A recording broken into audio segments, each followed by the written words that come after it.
Hello दोस्तों, मैं आपका दोस्त एक बार फिर से आपका स्वागत करता हूं आपके अपने चैनल में, जहां हम आपको देश दुनिया के उन रहस्यों के बारे में बताते हैं और ज्ञान के समंदर में डुबकी लगाते हैं। दुनिया में जीवों की हजारों ऐसी प्रजातियां हैं जिन तक सिर्फ नेशनल जियोग्राफिक या डिस्कवरी चैनल वाले ही पहुंचते हैं। लेकिन क्या आपको पता है कि इस दुनिया में कई ऐसे पौराणिक जीव रहा करते थे जिनका जिक्र किताबों में भी मिलना मुश्किल है। कुछ महासागर की गहराइयों में पाए जाते थे तो कुछ घने जंगलों के बीच बसे थे।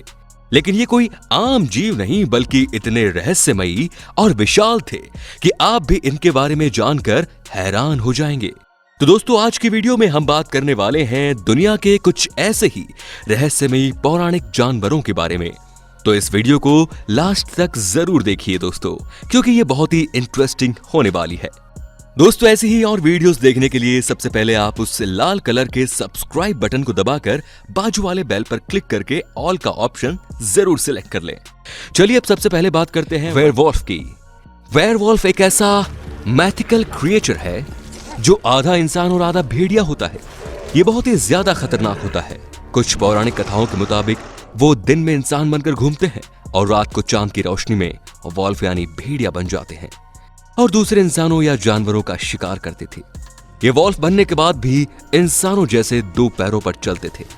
इनका जिक्र सबसे पहले 1200 बीसी के टाइम पर ग्रीस और रोम में किया गया था। वैसे तो इनके होने का पक्का सबूत अभी तक नहीं मिल पाया है, लेकिन प्राचीन गुफाओं में इनका चित्रीकरण और उल्लेख दिखाई पड़ता है।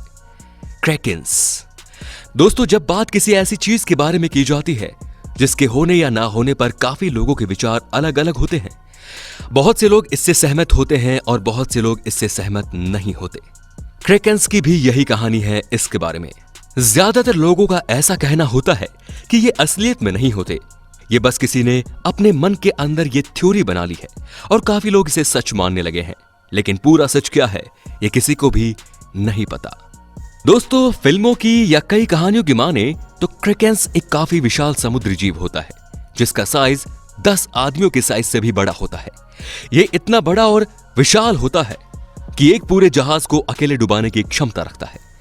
आप अपने स्क्रीन पर देख सकते हैं कि एक्चुअल में ये होता कैसा है।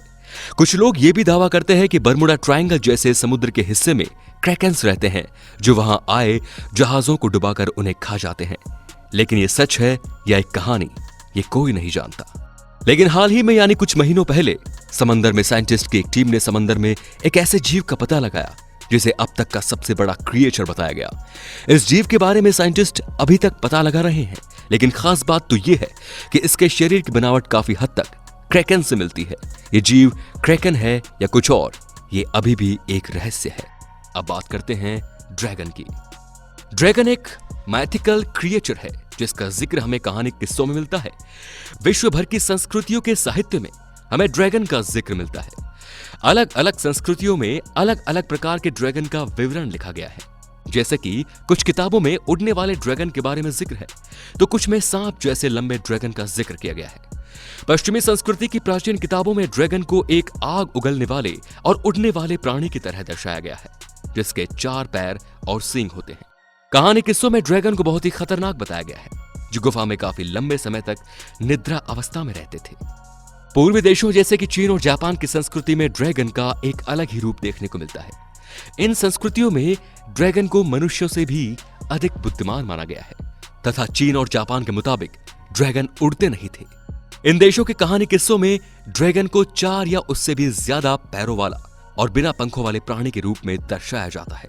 प्राचीन मेसोपोटामिया की सभ्यता और मूर्तिकला में ड्रैगन को सांप जैसा दिखाया गया है जहां उन्हें भगवान का दर्जा दिया गया है। वहीं पुरानी कथाओं में अक्सर राजकुमारों और देवताओं को ड्रैगन का वध करते हुए दिखाया गया है।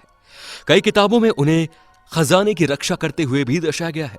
डायनासोर्स को देखने के बाद रिसर्चर्स ने ऐसा दावा किया कि ड्रैगन्स भी पौराणिक काल में मौजूद थे जिन्हें डायनासोर्स का पूर्वज ही माना जा सकता है। हॉबिट्स। दोस्तों, अगर आप भी हॉलीवुड फिल्मों के शौकीन हैं तो आपको यह मालूम होगा कि कुछ साल पहले एक फिल्म आई थी जिसमें दिखाया गया था कि हॉबिट एक छोटे कद का इंसान होता है जिसके कान आम इंसान से अलग होते हैं और वो एक अजीब से पर क्यूट से घर के अंदर रहते हैं।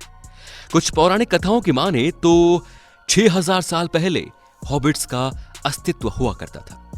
कुछ ही साल पहले खोजकर्ताओं को उनके अवशेष मिले थे, जिससे यह सिद्ध होता है कि भले ही उनका अस्तित्व आज ना हो, लेकिन काफी समय पहले उनका अस्तित्व हुआ करता था। खोज के दौरान उन्हें साइज की खोपड़ियां मिली जो बिल्कुल हॉबिट के सर से मैच हो रही थी।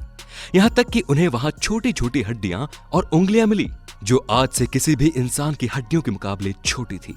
यह भी मुमकिन है कि दुनिया के किसी कोने में आज भी ये जीवित हो और अपनी जिंदगी हमसे बेखबर होते व्यतीत कर रहे हो। चुपकैब्रस। आपने भूत पिशाच जैसे शब्द तो सुने ही होंगे और तो और कई लोगों का भूतों से पाला भी पड़ा होगा, लेकिन पिशाच जैसे जानवर से आपका क्या किसी का पाला नहीं पड़ा होगा। पिशाच शब्द का इस्तेमाल हनुमान चालीसा में भी किया गया है। कहा गया है कि भूत पिशाच निकट नहीं आवे, महावीर जब नाम सुनावे। तो हम अब पिशाच के बारे में आपको बताएंगे जो असलियत में देखा गया है।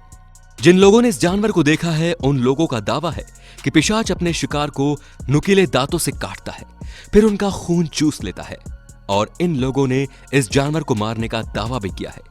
यह घटना यूक्रेन की है जहां पर इस जानवर को देखा गया। पश्चिमी यूक्रेन के चेर्नेस्टिक क्षेत्र के रक्षिन गांव के लोगों ने इसे मार डाला। स्थानीय लोगों ने कुछ साल पहले रहस्यमयी पिशाच जानवर की शिकायत दर्ज कराई थी। इस जानवर की वजह से पूरे क्षेत्र में भय का माहौल था। अब ये देखने के बाद तो आप भी सोच रहे होंगे कि आखिर ये क्या बला है। गांव वालों ने बताया कि कैसे ये पिशाच जानवर उनके गायों के पास जाकर उनका खून चूस लेता था। उन्होंने कहा कि यह पिशाच पिंजरे को तोड़कर चिकन और खरगोश को निकाल लेता था। इसके साथ ही वो 6 फीट का बाड़ा कूदने में भी सक्षम था। गांव वालों ने ऐसा बताया कि इस जानवर के आतंक से वो अपने घर छोड़ने वाले थे।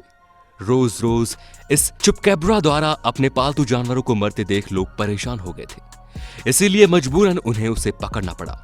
दोस्तों, हमारी दुनिया धीरे धीरे अजीबोगरीब जीवों से भरती जा रही है। वो दिन दूर नहीं जब कहाने वाले राक्षस असलियत में दिखने लगेंगे। वैम्पायर डीर की उत्तराखंड का मुख्य आकर्षण यहाँ की पहाड़ी हरियाली और वन्य जीवन है, जिस वजह से देश दुनिया के ट्रैवलर्स यहाँ आना पसंद करते हैं। यहाँ आपको उन जीव वनस्पतियों को देखने का मौका भी मिलेगा जो अब विलुप्त अवस्था में आ गए हैं। वन्य जीव प्रजाति कस्तूरी मृग उत्तराखंड का राज्य वन्य पशु है, जिसकी गिनती जंगल के खूबसूरत जीवों में होती है। कस्तूरी मृग को हिमालयन मस्क डियर के नाम से भी जाना जाता है। वैसे इसका वैज्ञानिक नाम मास्कस क्राइसोगो है। अपनी आकर्षक खूबसूरती के साथ ये जीव नाभि से निकलने वाले अप्रतिम खुशबू के लिए मुख्य रूप से जाना जाता है। इस मृग की नाभि में गाढ़ा तरल कस्तूरी होता है, जिसमें से मनमोहक खुशबू की धारा बहती है। आपको बता दें कि कस्तूरी केवल नर मृगों में ही पाई जाती है। ये जीव उत्तराखंड के अलावा अन्य हिमालयी क्षेत्रों जैसे हिमाचल प्रदेश, कश्मीर, सिक्किम में भी पाया जाता है। इस जीव की याददाश्त शक्ति काफी मजबूत बताई जाती है। दोस्तों, जो चीज इसे सबसे अलग बनाती है वो है इसके 2 बड़े बड़े दांत, जो देखने में बिल्कुल वैम्पायर के जैसे दिखते हैं। इसीलिए वेस्ट के हिस्से में लोग इसे वैम्पायर डीर बुलाते हैं। लेकिन इसके बड़े बड़े दांतों से आपको डरने की जरूरत बिल्कुल भी नहीं है, क्योंकि इसके दांत आपको कोई खतरा नहीं पहुंचाएंगे। क्योंकि इसके दांतों का होना कुछ ऐसा ही है जैसा कि ठाकुर के हाथ ना होना, मतलब कि इससे किसी को भी कोई खतरा नहीं पहुंचता। ये सिर्फ दिखाने के लिए होते हैं, इसका इस्तेमाल वो कभी नहीं करते। चलिए बात करते हैं अब अंत में बात करते हैं आई गोट की।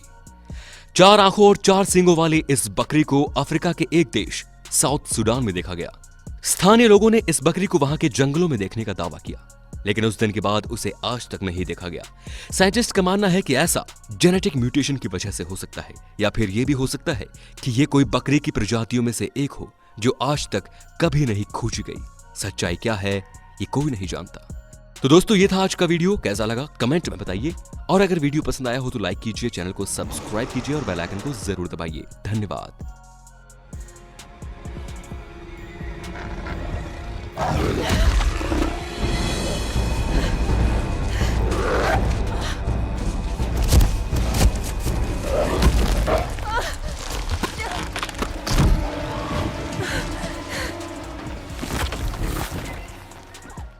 दोस्तों, वीडियो अच्छी लगी तो लाइक कीजिए, वीडियो के नीचे लाल बटन है उसे दबाकर सब्सक्राइब कर दीजिए और बाजू वाले बेल पर क्लिक करके ऑल वाले ऑप्शन को सिलेक्ट कर दीजिए।